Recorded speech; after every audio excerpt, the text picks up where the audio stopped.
Hello अस्सलाम वालेकुम, my name is doctor इकराम आरिफ। आज जो हम टॉपिक डिस्कस करने जा रहे हैं वो है इन्गुइनल हर्निया।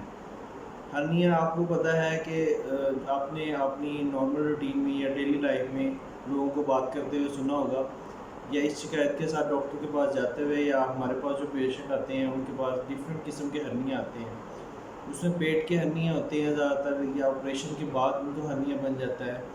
ज़्यादातर जो लोग आते हैं, जो बूढ़े लोग होते हैं उनमें, या कुछ यंग लोगों में जो वेट लिफ्टिंग वगैरह करते हैं, जो बूढ़े लोग ज़्यादातर जो सिगरेट वगैरह पीते हैं, या आपके 50 साल के बाद ज़्यादातर हर्निया की शिकायत के साथ आते हैं, वो होता है नलों का हर्निया, जिसको हम इन्गुइनल हर्निया कहते हैं। अब जो नलों का हर्निया जो होता है बेसिकली वो उसमें ये होता है कि आपकी या तो हर्निया जो इशबुल वो फिर वापस चला जाता है, या खुद ब खुद ऐसे होता है कि मरीज़ जो हर्निया होता है उसको खुद ब खुद वापस कर लेता है। इसको कहते हैं हम रिड्यूसिबल हर्निया। एक होता है इरिड्यूसिबल हर्निया। उसमें ये होता है कि जो हर्निया होता है वो उसमें हर्निया बेसिकली होता है कि आंत का कुछ हिस्सा या कुछ चर्बी होती है जो आपकी नलों के ज़रिए आपके नीचे की तरफ आती है आपकी। उसमें जो इरिड्यूसिबल होता है उसमें ये होता है कि आंत आपकी फंस जाती है। वो एक इमरजेंसी होती है, उसमें फ़ौरन आपने इमरजेंसी में जाना होता है। अगर वो आंत फ़ौरन ऑपरेशन ना करवाया जाए उसमें, तो ये होता है कि आपकी आंत काली हो सकती है, उसमें आंत को काटना पड़ सकता है और बहुत ज़्यादा मसले मसाइल, ये बड़ा ऑपरेशन हो सकता है, मसले मसाइल बढ़ सकते हैं। जो रिड्यूसिबल हर्निया होता है उसमें ये होता है कि मरीज़ का जो हर्निया होता है खुद ब खुद आता है और मरीज़ वापस कर लेता है या खुद ब खुद वापस चला जाता है। इसको रिड्यूसिबल हर्निया कहते हैं। इसमें ये होता है कि जल्द अज जल्द आपको ऑपरेशन करवाना चाहिए। अगर तो हर्निया बहुत ज़्यादा छोटा है, आपको डॉक्टर वेट का कहता है आपको एग्जामिन करने के बाद, तो आप वेट कर सकते हैं। और ये होता है कि ज़्यादातर लोग ये अगर जैसे फ़ौरन बढ़ रहा है, दिन ब दिन आपका बढ़ता जा रहा है हर्निया का साइज़, तो इसमें फ़ौरन आपको ऑपरेशन करवाना चाहिए।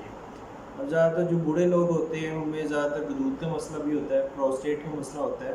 तो उसमें होता है कि हम PMRB और दूसरे टेस्ट करवाते हैं ताकि उनके गदूद का जो है वो स्टेटस देख के उनका फिर हर्निया का ऑपरेशन किया जाता है। गदूद बहुत ज़्यादा बड़ा हुआ तो पहले वो गदूद का इलाज करवाते हैं या उसका ऑपरेशन करवा के फिर हर्निया करवाए जाते हैं, वरना ये होता है कि पेशाब में रुकावट आ सकती है। अब इसमें ये होता है कि हम हर्निया के दो तरह के ऑपरेशन होते हैं, या तो इसमें ओपन हम सर्जरी के ज़रिए जो चीरा दे के ऑपरेशन करते हैं। आजकल जो एडवांस होता है लेप्रोस्कोपिक आपकी सर्जरी आ गई है, तो उसके ज़रिए भी ऑपरेशन होता है।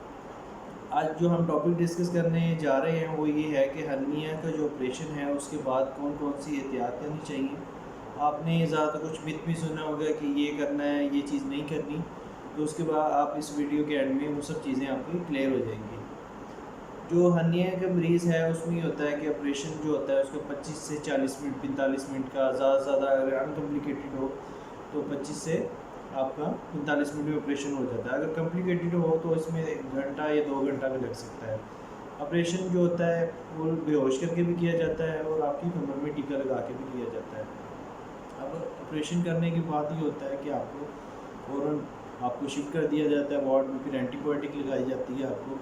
एंटीबायोटिक लगने के बाद ये होता है कि आपको 1 दिन रख के आपको डिस्चार्ज कर दिया जाता है।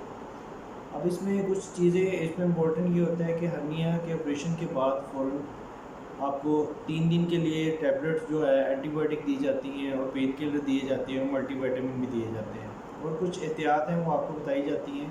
तो जो पट्टी है, पहली जो ऑपरेशन के बाद जो पट्टी है वो आपने जो होते हैं 48 से 72 घंटे के बाद चेंज करनी होती है, क्योंकि जैसे ही आप उसको बार बार अगर 24 घंटे के बाद बार बार चेंज करेंगे, जो उसमें होती है आपकी, उसमें ग्रोइंग हो रही होती है, आपकी स्किन आपस में मिल रही होती है, जो वुंड हील कर रहा होता है वो उसका स्टॉपेज होता है, नए जो तरीके से नई सीरीज शुरू हो जाता है।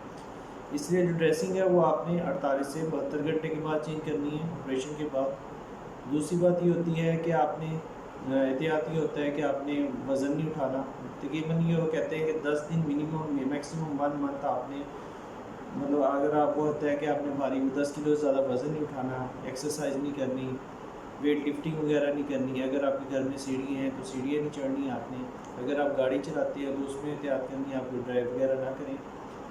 तो जो सीढ़ियाँ चढ़ते हैं, अगर कुछ लोग के आपने सुना होगा, हमारे पास पेशेंट भी आते हैं कि हमारा घर 2nd मंजिल पे या 3rd मंजिल पे है, तो उसमें होता है कि हम कहते हैं या तो टेंडर को उठा के ले जा सकते हैं या एहतियात के साथ वो सीढ़ियाँ चढ़ सकते हैं।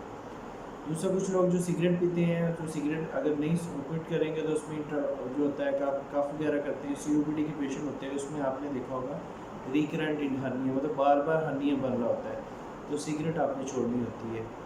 और ये बहुत सारी एहतियात हैं जो आपको करनी पड़ती हैं, और आपको ड्राइविंग मिनिमम जो होता है 10 डेज़ के लिए आपको उसमें जो है आप तैयार कर सकते हैं।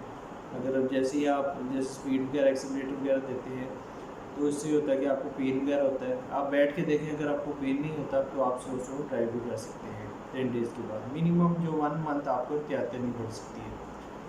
अगर इस वीडियो से मुताबिक कोई भी क्वेश्चन हो तो आप मेरे से कमेंट सेक्शन में पूछ सकते हैं। मेरे चैनल को जरूर सब्सक्राइब करें। डॉक्टर इकराम आरिफ के नाम से चैनल है। हेल्थ रिलेटेड जो इन्फॉर्मेशन है वो आपको मेरे चैनल पे आपको मिलेगी। और अगर आपको ऑनलाइन कंसल्टेशन चाहिए हो तो मेरा मरहम और जो है ओला डॉग के ऊपर आप उनसे कॉन्टैक्ट करके मेरी अपॉइंटमेंट बुक कर सकते हैं। Thank you. अल्लाह।